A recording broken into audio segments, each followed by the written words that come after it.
ಸೋಮಣ್ಣ ಅವರು ಎಗೈನ್ ಸೋಮಣ್ಣ ಅವ್ರದ್ದು ಕೂಡ ಅಷ್ಟೇ ವಿಧಾನಸಭಾ ಚುನಾವಣೆಯಲ್ಲಿ ಎರಡೆರಡು ಕ್ಷೇತ್ರದಲ್ಲಿ ನಿಂತು ಅಲ್ಲೂ ಕೂಡ ಸೋತು ರಾಜಕೀಯ ಮುಗಿತು ಸೋಮಣ್ಣ ಅವ್ರದ್ದು. ಇನ್ನೇನಿದ್ರು ಪುತ್ರಂಗಷ್ಟೇ ಅವರು ಸ್ಥಾನ ಮಾಡ್ಕೊಡೋದಷ್ಟೇ ಬಾಕಿ ಅನ್ನುವಂಥದ್ದು ವಿಚಾರ ಇತ್ತು. ಬಟ್ ಸೋಮಣ್ಣ ಅವ್ರು ಹಠ ಬಿಟ್ಟಿಲ್ಲ.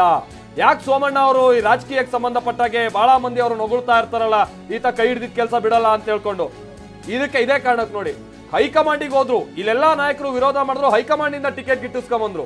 ಇಲ್ಲಿ ಇದ್ದಂತ ನಾಯಕರುಗಳು ವಿರೋಧ ಮಾಡಿದಂತವ್ರು ಇವ್ರ ಜೊತೆಗೆ ನಿಂತು ಪ್ರಚಾರ ಮಾಡ್ಬೇಕಾದಂತ ಅನಿವಾರ್ಯತೆ ಇತ್ತು. ಸುಮ್ಮನೆ ಆಗಿಲ್ಲ. ಕ್ಯಾಸ್ಟ್ ಕಾಂಬಿನೇಷನ್ ಅನ್ನ ಬಹಳ ಚೆನ್ನಾಗಿ ವರ್ಕೌಟ್ ಮಾಡಿದ್ರು. ಮೇಲಿನ ಮೇಲೆ ದೇವೇಗೌಡರು ವಿಚಾರ ಪ್ರಸ್ತಾಪ ಮಾಡೋದು, ಅವ್ರನ್ನ ಕರ್ಕೊಂಬರೋದು, ಒಕ್ಕಲಿಗ ಲಿಂಗಾಯತ ಅನ್ನುವಂತ ಕ್ಯಾಸ್ಟ್ ಕಾಂಬಿನೇಷನ್ ಅನ್ನ ಬಹಳ ಚೆನ್ನಾಗಿ ಇಂಪ್ಲಿಮೆಂಟ್ ಮಾಡುವಂತ ಪ್ರಯತ್ನವನ್ನ ಪಟ್ರು. ಮತ್ತೊಂದ್ ಕಡೆ ಆ ಕಡೆ ಇವರು ಯಾರು ಮಾಧುಸ್ವಾಮಿ ಅವರು ಅವ್ರದ್ದು ಬಹಳ ಸ್ವಲ್ಪ ನ್ಯೂಟ್ರಲ್ ಆಗಿರೋ ತರ ನೋಡ್ಕೊಂಡ್ರು. ನೊಣ ಕಮ್ಯುನಿಟಿ ಏನ್ ಬಹಳ ಇವರು ವಿರುದ್ಧವಾಗಿ ಹೋಗದೇ ಇರುವಂತ ರೀತಿಯಾಗಿ ನೋಡ್ಕೊಂಡ್ರು. ಬಹುಶಃ ನಿಖೇತ್ ರಾಜ್ ಮೌರ್ಯ ನೀವು ಕೂಡ ತುಮಕೂರಲ್ಲಿ ಹೋಗಿ ಮುದ್ದನ್ಮೇಗೌಡರ ಗೆಲುವಿಗಾಗಿ ಬೇರೆ ಬೇರೆ ರೀತಿಯಂತ ಸ್ಟ್ರಾಟಜಿ ಮಾಡಿದಂತವ್ರು. ಅಂತಿಮವಾಗಿ ಮಂಡ್ಯದಲ್ಲಿ ಸೋಮಣ್ಣ ಅವರ ಗೆಲುವಿನ ಓಟಕ್ಕೆ ಬ್ರೇಕ್ ಹಾಕೋಕ್ ಆಗ್ಲಿಲ್ಲ. ಅಗೇನ್ ರಾಜಕೀಯವಾಗಿ ಅಗೇನ್ ಮತ್ತೊಂದು ಪುನರ್ಜನ್ಮವನ್ನ ಸಿಕ್ಕಂಗಾಗಿದೆ ಅಂತ ಕಾಣಿಸುತ್ತೆ ಸೋಮಣ್ಣ.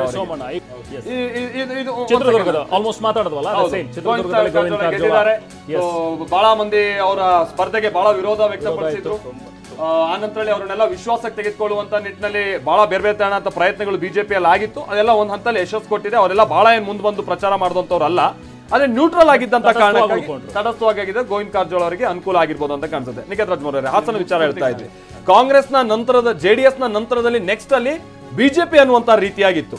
ಅದು ಸಕಲೇಶ್ಪುರಕ್ಕೆ ಸಂಬಂಧಪಟ್ಟಂಗಾಗಿರ್ಬೋದು, ಆಲ್ದೂರಿಗೆ ಸಂಬಂಧಪಟ್ಟಂಗಾಗಿರ್ಬೋದು, ಹಾಸನ್ ಸಿಟಿಗೆ ಸಂಬಂಧಪಟ್ಟಂಗಾಗಿರ್ಬೋದು, ಅರಸೀಕೆರೆ ಬಿಜೆಪಿಯ ನೆಲೆ ಯಾವ ಮಟ್ಟಿಗೆ ವಿಸ್ತರಣೆ ಆಗ್ತಾ ಇತ್ತು ಅನ್ನೋದನ್ನ ನಾವು ನೋಡ್ತಾ ಇದ್ವಿ.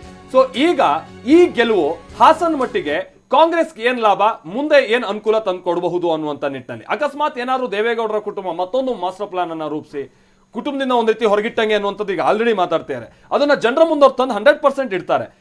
ಅದನ್ನ ಹೇಗೆ ಕೌಂಟರ್ ಮಾಡೋದಕ್ಕೆ ಕಾಂಗ್ರೆಸ್ ಪ್ಲಾನ್?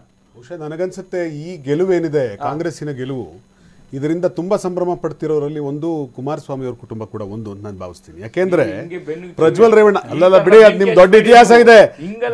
ಜನತಾದಳದವರಿಗೆ ಈ ತರ ಬೆಂಕಿ ಹಚ್ಚಿರೋ ಬಹಳ ದೊಡ್ಡ ಇತಿಹಾಸಗಳಿದಾವೆ. ಯಾಕೆ ಟ್ರಿಪ್ ಯಾಕೆ ಹೋಗಿದ್ರು ಕೇಳಿ ಸರ್. ಇವತ್ತು ಕುಮಾರಸ್ವಾಮಿ ಅವರು ಹೇಳ್ಬಿಟ್ರಲ್ಲ, ಅವ್ರ ಕುಟುಂಬ ಬೇರೆ ನಮ್ಮ ಕುಟುಂಬ ಬೇರೆ ಅಂತ ಹೇಳಿದ್ರು. ಅವರು ಮಗ ಇದ್ದಂಗೆ ಅಂತ ಹೋಗಿ ಎಲೆಕ್ಷನ್ ಪ್ರಚಾರ ಮಾಡಿದ್ರು. ಆಮೇಲೆ ಈತ ಅರೆಸ್ಟ್ ಆಗೋ ದಿನ ಹತ್ರ ಬಂದಾಗ ಇವರು ಟ್ರಿಪ್ ಹೊಡೆಯೋದಕ್ಕೆ ಫ್ಯಾಮಿಲಿ ಸಮೇತ ಟ್ರಿಪ್ಗೆ ಹೋದ್ರು. ಸೊ ಹೀಗಾಗಿ ಹಾಸನ ನಾವು ಸೋಲ್ಸಿದೀವಿ ಅಂತ ಹೇಳೋದಕ್ಕಿಂತ ಬಹುಶಃ ನಾವು ಗಟ್ಟಿಯಾದ ಹೋರಾಟವನ್ನು ಕಟ್ಟಿದ್ದೀವಿ. ಅನ್ನೋದಕ್ಕಿಂತ ಒಂದು ಎರಡನೇದು ಹೇಳ್ತೀನಿ, ನಿಮ್ಮಲ್ಲಿ ಯಾವ ಮಟ್ಟಿಗೆ ಒಳಗಿದ್ ಈಗ ಹಾಸನ್ ಇವರು ಯಾರು ಪುಟ್ಟಸ್ವಾಮಿಗೌಡರ ಕುಟುಂಬ ಒಂದು ಬಿಟ್ರೆ ಹಾಸನದಲ್ಲಿ ಕಾಂಗ್ರೆಸ್ ಎಲ್ಲಿ ಪ್ರತಿರೋಧ ಓಡ್ತಾ ಇದೆ? ಗಣಸಿ ಶಿವರಾಮ್ ಮೊನ್ನೆ ಮಾತಾಡ್ತಾ ಇರುವಂತದನ್ನ ನೋಡಿದೀರಾ. ಇಡೀ ಕಾಂಗ್ರೆಸ್ ಪಕ್ಷ ಹಾಸನದಲ್ಲಿ ಯಾವ ರೀತಿ ದುಸ್ಥಿತಿಯಲ್ಲಿದೆ ಅನ್ನುವಂತ ಅವ್ರು ಹೇಳ್ತಾ ಇದ್ದಾರೆ. ಸೊ ಇದು ಬಹುಶಃ ಕಾಂಗ್ರೆಸ್ ಏನಾದ್ರು ಒಳ್ಳೆ ನಾಯಕರು. ಮತ್ತೊಂದು ಸೂಪರ್ ಬ್ರೇಕಿಂಗ್.